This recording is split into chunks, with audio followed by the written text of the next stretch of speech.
So today, during Free Agent Frenzy, the Canadiens make it official. Right-handed defenseman and most recent Stanley Cup champion out of St. Hyacinthe, Quebec. Sorry if I got the pronunciation wrong there. David Savard is officially a Montreal Canadien. He signs a deal, 4 years, $3.5 million per season. 31 years old. He will be anyway around when the season starts next year after this offseason. 6'2", 233 pounds. This is great value for what he is going to bring this team on the right side of our defense. He will no doubt replace the minutes that Shea Weber will be leaving behind for at least one season.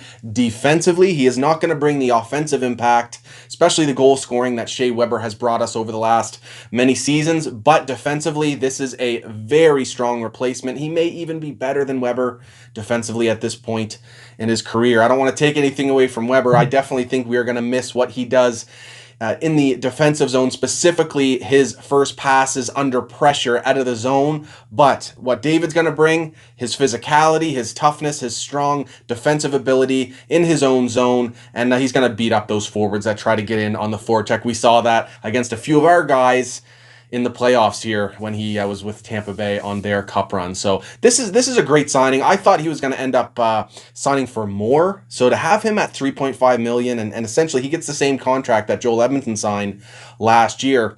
This is fantastic value. And Montreal's defense, specifically their ability to defend, is going to be really hard for our opponents in the Atlantic Division to deal with on a regular basis. Now, David used to be more of a two-way defenseman, putting up some valuable points here and there in the top four for Columbus in the past. And even just 2 years ago, he had a season where he had 24 points. But most recently, in this past season, he played 54 games and he put up 6 points.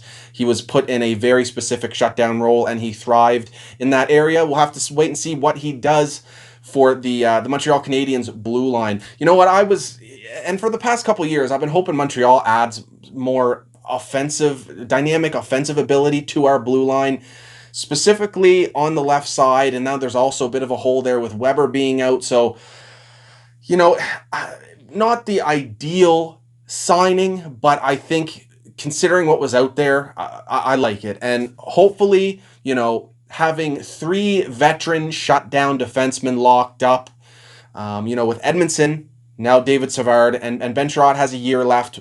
I wouldn't be surprised if the Habs try to extend him on that left side in the future. We'll have to wait and see. But having that trio of big, solid, responsible defensemen, I think will be great moving forward with the amount of young, puck-moving blue liners we have coming up through the system. Romanov has more to give offensively. He'll be a key for us next season, taking the next step, hopefully, in his offensive game. It'll be nice to see if he can find some power play minutes, quarterbacking a power play, get some experience there, because right now it's just Jeff Petrie who will be taking a lot of the load in terms of the transition game, skating that puck up the ice, making those plays through the neutral zone. So hopefully, between Petrie and Romanov, that'll be where we see a lot of the puck movement. Maybe Ben Sherratt takes, a little more of an offensive role now with Weber going out. We'll have to wait and see, but definitely, like I said, having these veteran defensemen locked up, it will do wonders for the young prospects we have coming through the system, like Matthias Norlinder, who may or may not be ready to start next season. There's also Jaden Struble, who has another year left at university, and then he'll be looking to make his professional debut. And then, of course, there is also Jordan Harris, who committed to another year at university. And then hopefully the Habs get him locked up and under contract, and then he'll join the Habs and have a reliable D partner. So overall, I like this signing, specifically the value and the contract that we got him on, but also because he didn't even really entertain offers from other teams. He specifically wanted to come to Montreal. He won his Stanley Cup ring, and now he just wants to be close to family and play for his home province team. So you got to love that. And I also think he'll be a key for our penalty kill moving forward as well. So let me know what you guys think about this signing of David Savard, right-handed defenseman, down in the comments. Of course, check out the rest of the content I have put out there for breaking down the free agency moves for the Habs, including the signing of Mike Hoffman, as well as Cedric Paquette and Chris Weidman. And of course, like and subscribe if you're enjoying these videos, guys. Go Habs, go, baby!